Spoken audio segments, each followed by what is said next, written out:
simulang magpahayag si PRRD ng mga batikos laban sa People's Initiative o sa pagpapalit ng ating saligang batas, sumagot ang ating Pangulo na ang Pilipinas ay isang open country at kikilos lamang ang gobyerno kung may illegal na gagawin ng ICC. Bigas sa unang araw ng Mayo sa naturang rehiyon. Subalit, sa kabila ng panibagong pangakong ito, hindi na kumbinsido ang mga taga Quezon City. Dalang-dala na sila sa pambubudol ng Marcos admin. Buti naman. Aling-alma, ang mga aktual na nangyayari ngayon ay taliwas na sa mga pangako ni Marcos Jr. noong una. Hindi na po ako naniniwala. Malabo na po yun mangyayari. Kasi nung una niya pinangako, hindi naman natupad.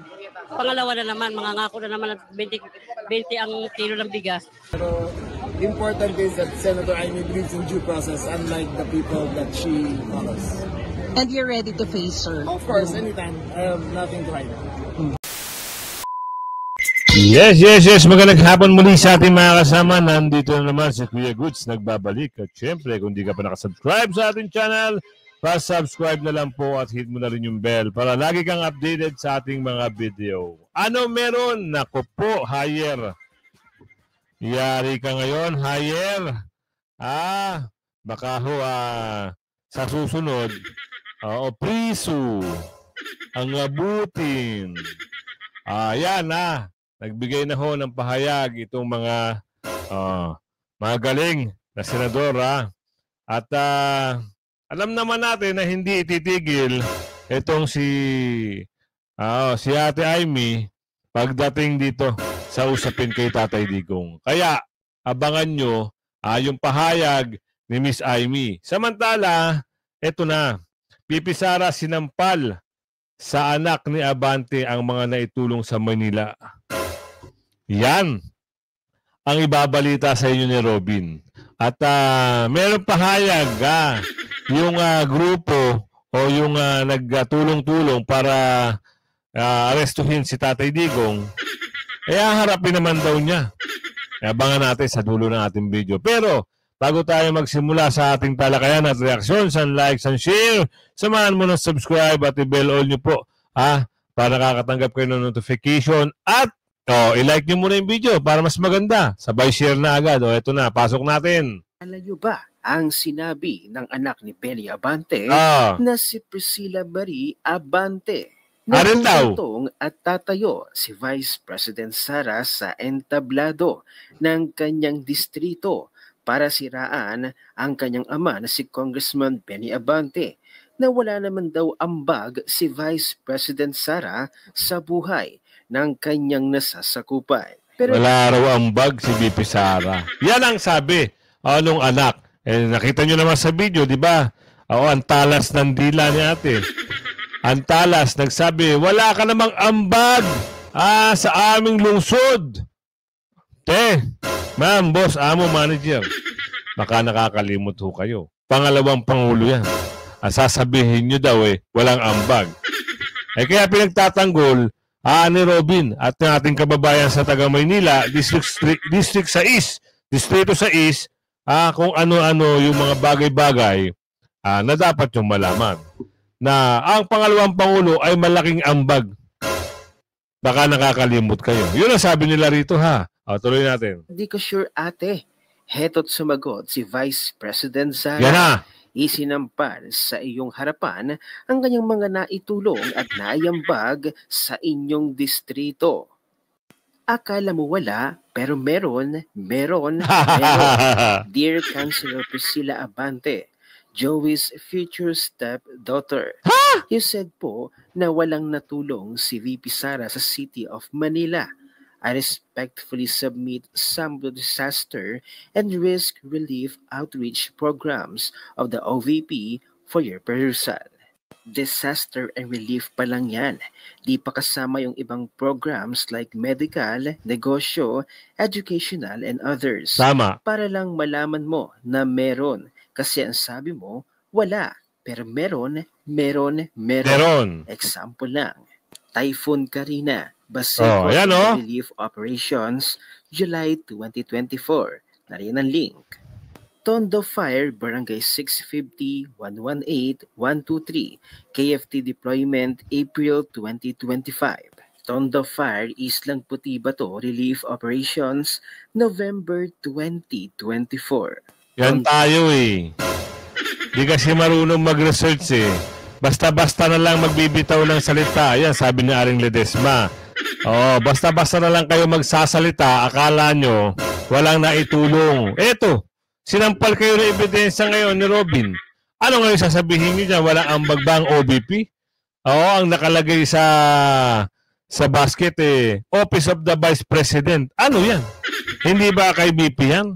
Oo, wala lang pangalan kasi hindi naman gano'n ang mga Duterte. Basta matitinong tao, hindi naglalagay ng pangalan yan.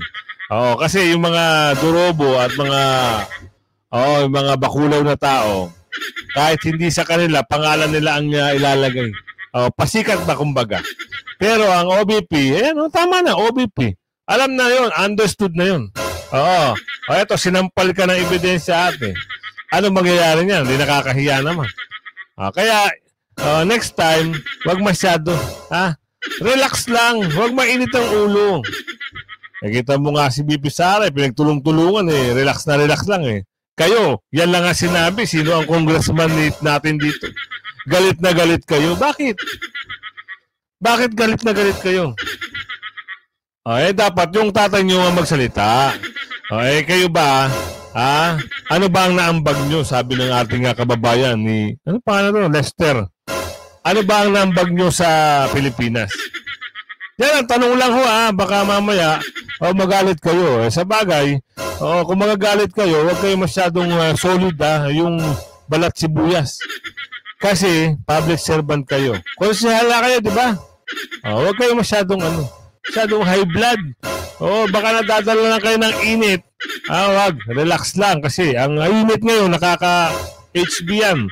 Pag hindi nakayanan, baka mamaya mahirap na, delikado yan. Kaya, at isipin muna yung mga pananalita, sabi ni Aling Dolores. Fire Islang Puti Bato Relief Operations, April 2024.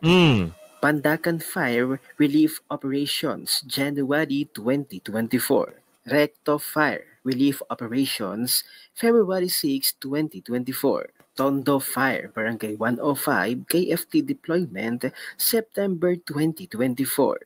San Andres Bukid Relief Operations, October 16, 2024.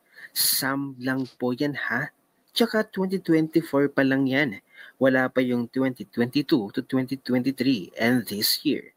And other months, wala pa. Tamad kasi ako. Thanks. Ito. Para hindi kayo masyado ma-high blood sa kay ate. District 6.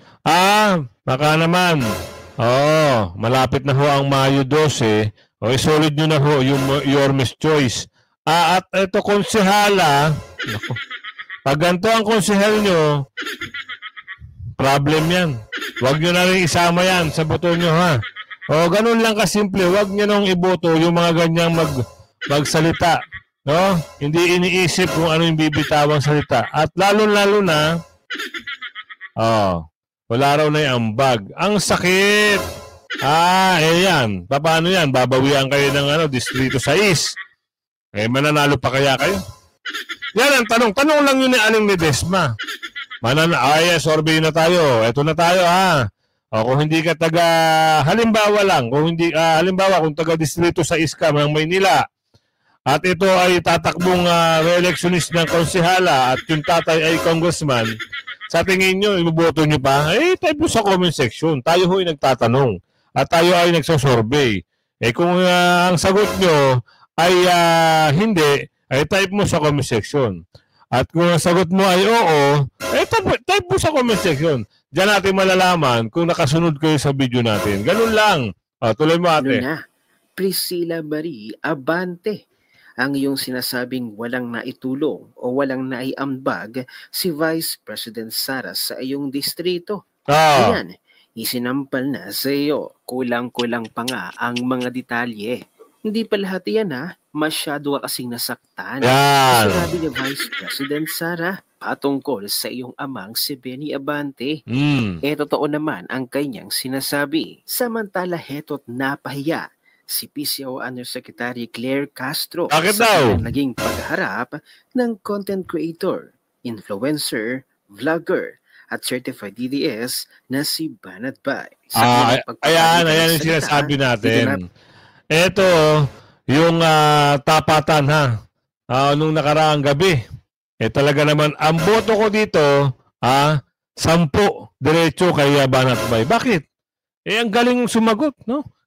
Yung ribat ng mga kalaban, hindi tumutugma doon sa mga pinag-uusapan. Alin ba ang fake news?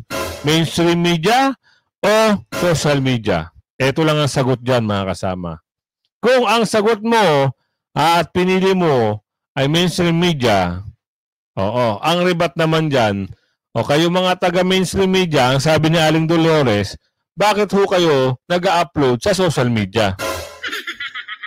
Sino ang dapat ka panipaniwala? Sige nga. Yun lang ho. Lawakan ng pag-iisip, sino ang the best? Sino ang magaling?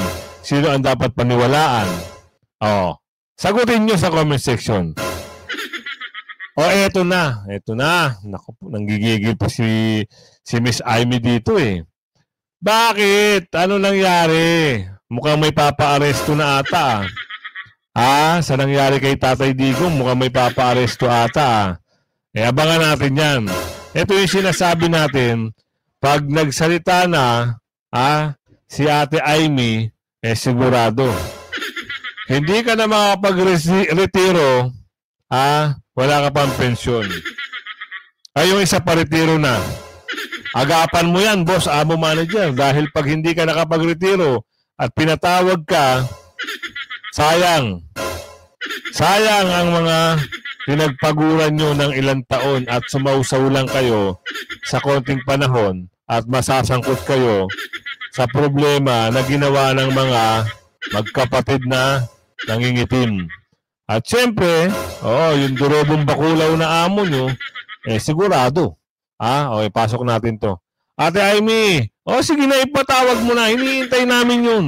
Hinihintay na sambayanan. At hindi magkaintindihan. So ipapaliwanag ko, once again, I would like to announce that the Committee on Foreign Relations has further findings following up on the preliminary findings initially issued several weeks ago. Matapos ang 3 hearing, 3 na naman ang aming findings at natuklasan. Unang-una, ang pag-aresto at pagsuko kay dating Pangulong Rodrigo Duterte sa ICC ay klarong may motibong politikal. May malinaw na pattern na kung saan may malalaking kaganapang pampolitika bago ang mahahalagang pahayag at aksyon ng administrasyon kaugnay sa ICC. Nagsalita na si Ate Amy ha. May boses na ho ito. Ang kalaban niya rito ngayon ay ang kanyang brother, administrasyon. Doon sa mga bulager.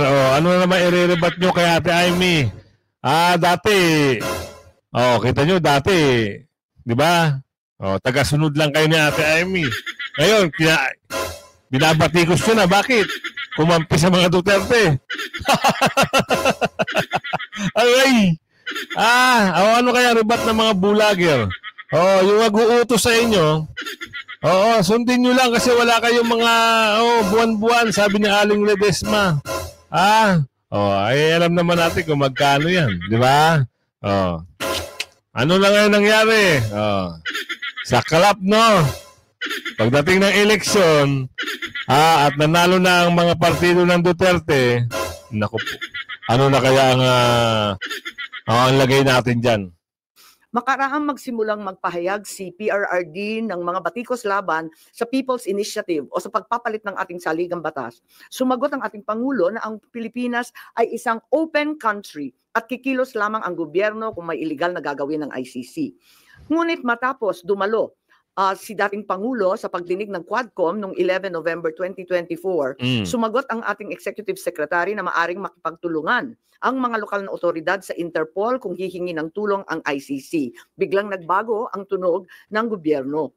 Matapos kumambyo ang ilang pro-administration congressmen tungkol sa impeachment labang kay VP Sara dahil sa napakalaking peace rally ng INC noong Enero 13, bumalikwas ang administrasyon sa pamagitan ng pagkatha ng Oplan Tugis or Operation Pursuit sa Ingles na rineport ng New York Times kasunod ng pahayag ng kalihim ng katarungan na bukas ng administrasyon, makipag-usap na sa ICC tungkol sa ilang pamamaraan ng kooperasyon. Maliwanag ang pag-aresto kay dating Pangulo ay bahagi ng malawakang pagsisikap ng gobyerno na pabagsakin ang mga Duterte bago mag-2028 election pa. Ang unang malinaw na pagtangka upang pabagsakin ay sa pamamagitan ng PI na magsilbing panimula sa pagbabago ng probisyon ng ating konstitusyon para hadlangan makabalik sa 2028. Nang mabigo ito, nagmadali, nasiraan ang pangalan ng mag-ama. Noong Mayo 2024, siniwalat na yan ni Ate Amy. Talagang sinisiraan ang pangalan ng mag-amang Duterte. Statement yan, Statement na yan. Aroy ko! Ano kaya ang next aabangan natin dito? Ang paghahain ng kaso o pagko-contempt sa mga tao na nagpa-aresto kay Tatay Digong? Yan ang aabangan natin. Kasi meron na naman pasakali itong mga durobo. Ang alin? Meron na raw nakahaing warrant of arrest si BP Sara. Hindi nyo nga masagot eh. Surrender lang ang tanging maaaring gawin ng gobyerno ng Pilipinas. Hindi nyo pwedeng ipa-aresto. Alam naman, surrender nyo naman si BP Sara. Maghulos dili kayo, mag-isip-isip kayo. Baka mamaya pagdating ng panahon, wait, there's more. Sinimulan na ng Kongreso sa Committee ng Human Rights ang pagsisiyasa tungkol sa EJK, pinalawak noong Agosto 2024 at doon na nagmula ang pagbuo ng Quadcom. Dumating sa bansa ang mga kinatawan ng ICC noong October 2024. At sa tulong ng gobyerno, nakalap nila ang mga dokumentong kailangan para makakuha ng warrant of arrest. Samantalang nagsagawa ng sarili nitong investigasyon, ang DOJ naman hinggil sa EJK noong ika-4 ng Nobyembro sa pamamagitan ng kanilang Memo 778. Dahil nananatili pa ring banta si VP Sara kahit wala na ang tatay niya. Pakinggan nyo maigi nananatiling banta pa rin si VP Sara dito sa mga durobot bakulaw. Ano man ang hakbang nila, Ate Amy? Nagsagawa naman ng Kamara ng investigasyon sa confidential funds ng OVP at sa huli, na-impeach si VP. Napatunayan ang motibong politikal na napag-aresto sa turnover kay PRRD sa pamamagitan ng mid-election final campaign sprint action plan ng Lakas CMD nung nagtipon-tipon ang matataas ng opisyal nung petsang... Pinangalanan na, Lakas, Yan, yung mga nagtipon-tipon at pinag-usapan. Anong plano? Sabi dito. 22 ng Abril. Nakaraang ilang linggo lamang, inilarawan ang mga nagawang mga Oplan Horus. Isang operasyon na inilunsad noong Abril 2024 na naglalayong pabagsakin ang dalawang Duterte. Sa bahagi ng action plan, How to Attack, tinukoy ng ilang ahensya ng gobyerno, kabilang ang PNP, Kamara ng Kinatawan, sa nakipagtulungan ng dating Senador Antonio Trillanes upang tulungan ng ICC prosecutor makakuha ng warrant sa pag-aresto ng dating Pangulo. Binanggit din na nakuha ang kinakailangan boto para sa impeachment ni VP sa pamamagitan ng paggamit ng tinatawag na soft projects katulad ng AIX, AKAP at TUPAD. Doon naman sa bahaging following strategies and moves, tinukoy na kailangan pabilisin ang impeachment ni VP Sara at makakuha ang boto sa Senado sa pamamagitan na naman ng pamimigay ng proyektong for later release or yung mahiwagang FLR bilang gantimpala sa tamang bumotong mga senador. Ikalawa, siniwalat na to mga kasama. Wala na hong kadugo rito. Hindi na ito usapin ng apelido. Usapin na to ng gobyerno. Usapin na to ng tama at maayos na pamumuno. Humahanga ako ngayon dito kay Ate Amy. Hanga na ako sa kanya. Sinuwalat niya na Tinumbok niya lahat. Kapatid niya, gobyerno, Ano ang next dito? Yan ang aabangan natin. Ilang minuto, ilang araw, ilang linggo, baka may mayroong bagay-bagay na tayong aabangan at susubaybayan. May magkakaugnay na pagtatangkang pagtakpan ang mga detalye at motibo sa likod ng pag-aresto ng dating Pangulo. May cover-up. Habang nagpapatuloy ang unang pagdinig, tumanggi si DILG Remulla na magsalita. Tanungin siya tungkol sa panayam kay Pinky Webb, kung saan sinabi niya na group effort. Yan. Yan yung tahasang pag-amin ng nabanggit na pangalan. Umamin siya group effort. Nung inimbestigahan na ni Ate Amy, humors. Mamaya, may sagot na naman ito Abangan nyo sa dulo ng ating video. May sagot na naman siya. Handa naman daw siyang harapin. Naku. Kailangan sana panindigan yan. Pag nagpatawag na uli ng investigasyon, itong si Ate Amy. For sure, pag lumusot ito si Ate Amy, maniwala kayo sa maniwala. Kahit hindi lumusot, magkakaroon pa rin ng investigasyon. Bakit? Andiyan pa rin si BP Sara. At yung 10 Duterte, pasok. At siyempre, yung plus 2, kaya nga sabi ko nga sa inyo, discretion nyo kung si Ate Amy o si Camille ang gusto nyo, o si Kirubin o si Hunasan ang gusto nyo, discretion nyo po yan. Pero isusolid natin dito yung Duterte. Pag pumasok na yung Duterte, aroy, agoy. Wait, there's more na lang, ang sabi ni Aling Marie. Ang pag-aresto at in-invoke pa ang executive privilege samantalang lumabas na sa media. Una, tinawag niyang chismis ang pahayag. Ngunit nang mabisto, tinulungan na lamang ng kapatid at sinabing executive privilege na nga. Ito naman Isa pang malakas na sandata ng administrasyon upang pigilan ng komite ang pagsisiwalat ng katotohanan ay paggamit ng tinatawag na subjudice rule. Halimbawa, nung mahuli si General Torre na nagbibigay ng maling pahayag tungkol sa pagmamadaling ilipat si PRRD sa Hague dahil daw sa Article 125 ng Revised Penal Code, ngunit nung ipunto na yung Revised Penal Code, Article 125, ay para lamang sa warrantless arrest, bigla niyang ginamit ang subjudice na naman. Isa pang indikasyon sa pagtatakip ng administrasyon ay ang blanket invocation ng executive privilege ni Executive Secretary Bersamin upang pagbawalan lahat ng opisyal ng ehekutibo dumalo sa ikalawang hearing noong 3 ng Abril. Mas lumala pa ito nang sa hindi pangkaraniwang hakbang, tumanggi ang ating Senate President, pumirma ng mga sabpina noong araw na yon. Bagaman dumalo mga opisyal sa 3 pagdinig noong 10 ng Abril, ginamit pa rin ang executive privilege sa mga susunod na isapin. Kung sino-sino nag-utos ng pag-aresto, kung sino ang nag-utos ng paglipat niya sa Hague, at kung paano nakuha ang eroplano na ginamit sa paglipat. Hindi nagtapos ang cover-up sa pagdinig dahil alam din natin na matapos yon pinalaya si Ambassador Lacanlilao at hindi na naman pinirmahan yung mga sabpina. Yan! Oo, lalo na yung isa, yung si Queso, yan ang dapat sisihin. Bakit?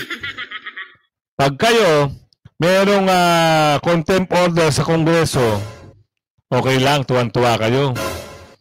Oo, kahit na ito mga kampi mo, nagdesisyon na i-contempt, hindi mo pinirmahan, pinalipas mo pa ilang araw. Tapos, ilang araw lang nagpapiit. Kinampihan nyo pa. Sabagay, tapos na ang termino mo, last term ka na, sigurado, wala ka ng saysay. Hindi ka na mananalo kung tatakbo ka sa mga susunod na panahon. Bakit? Sinira mo pangalan mo Bagay, sabi ni Aling Marie, marami naman daw. Ano yun? Anda. Hindi ko alam, Aling Marie. Baka totoo nga yung sinasabi mo. Tapos ang pag-aresto kay PRRD, lumakas ang pro-Duterte sentiment at bumagsak ang trust rating ng administrasyon. Ayon sa isang mapagkakatiwalaang source, naglunsad na ngayon ang administrasyon ng isang communication plan upang ilihis ang atensyon ng publiko patungo sa mga issue ng West Philippine Sea at di umanong disinformation ng mga tinatawag na China trolls ng kanilang embassy. Kaya asahan natin na ito ang magiging balita sa mga susunod na araw. Totoo naman. Nalilihis na. Napapag-usapan na alin bakit. Nagkaroon na raw di umano ng picture-picture yung mga Chinese doon sa isang parang sandbar ba yun? Doon nila nililis pero hindi kakagatin ng madlang people yan. Ang kakagatin ng madlang people, itong problema na binigay nyo sa dating Pangulong Duterte. Diyan nakatutok ang taong bayan at itong darating na eleksyon. Huwag nyo nang lilangin. Bakit? Wala na ho kayo. hindi na kayo aabante. Ito nga, may sabi nga rito eh, huwag nyo kaming lokohin. Taga QC, nagsalita na. Pangakong bigas, anong nangyari? Hindi ko alam. Baka alam nila. Kwento mo. Tama na ang pambubudol. Ito ang sigaw ng mga taga Quezon City sa 20 pesos na kilo ng bigas ng kasalukuyang administrasyon. Campaign promise nga raw ito noon ni Pangulong Ferdinand Marcos Jr. Pero ang tanong, bakit ngayon lang ito tila tinutupad?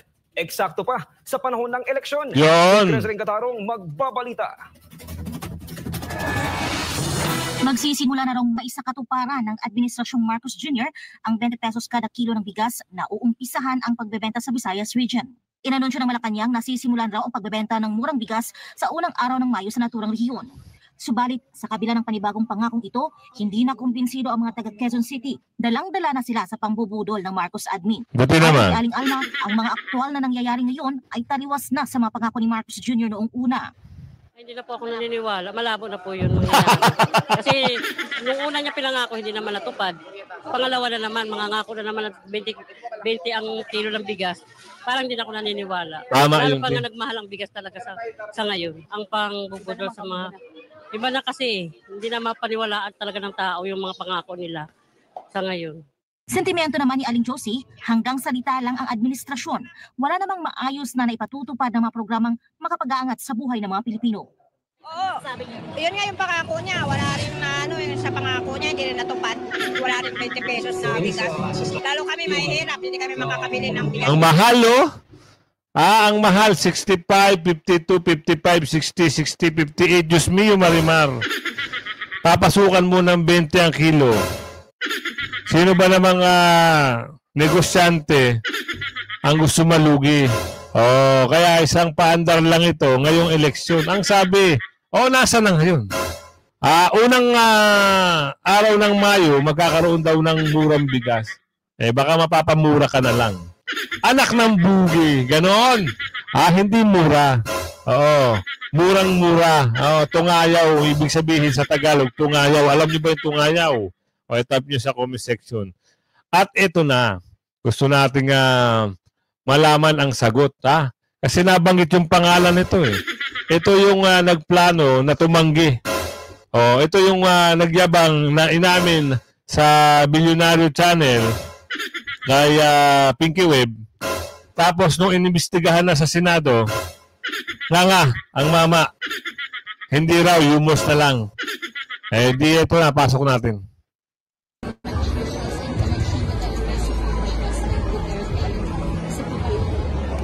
Yeah, well, I'm happy that she believes in due process. Unlike the people that she's defending, at least she wants to go through the due process of how charges are filed and how guilt is ascertained. So, natutuwa naman ako sa kanya na naniniwala siya sa due process.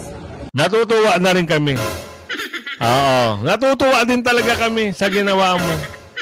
Sabi ni Aling Marie, dahil ibang klase yung due process na binigay nyo kay Tatay Digong.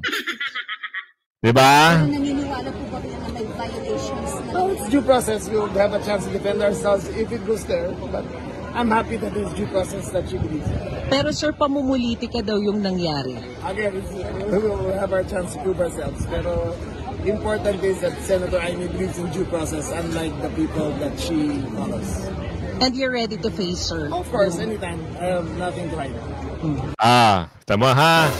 Malakas ang loob ni Mama. Anytime daw ho tignan natin Witness more natin to mga kasama abangan natin yung bagong pelikula.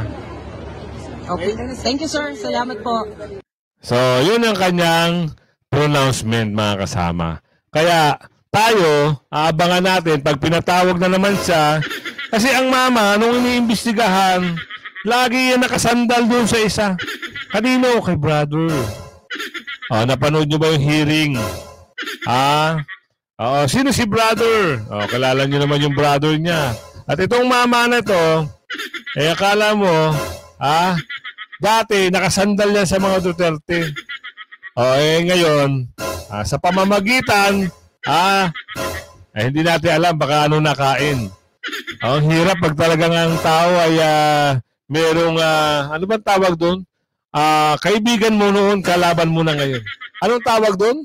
Alam nyo ba yung tawag doon? Hindi ko mapawari eh. Meron silang sinasabi, parang magkaibigan tayo ngayon, tapos bukas hindi na. Magkalaban na tayo. Ano ba tawag doon? Kung alam nyo, i-type nyo sa comment section. At siyempre, aabangan natin, ito lagi kong sinasabi. Gusto natin ng panalo, di ba? Gusto nyo ng panalo. Duterte. Plus 2. Sino man sa inendorso ni VP Sara at ni Tatay Digong, yung plus 2 mo, nasa sayo na po yun. Magdesisyon ka, bukas at 30 na, bali, kumulang 2 linggo na lang, botohan na, mag-ready na kayo.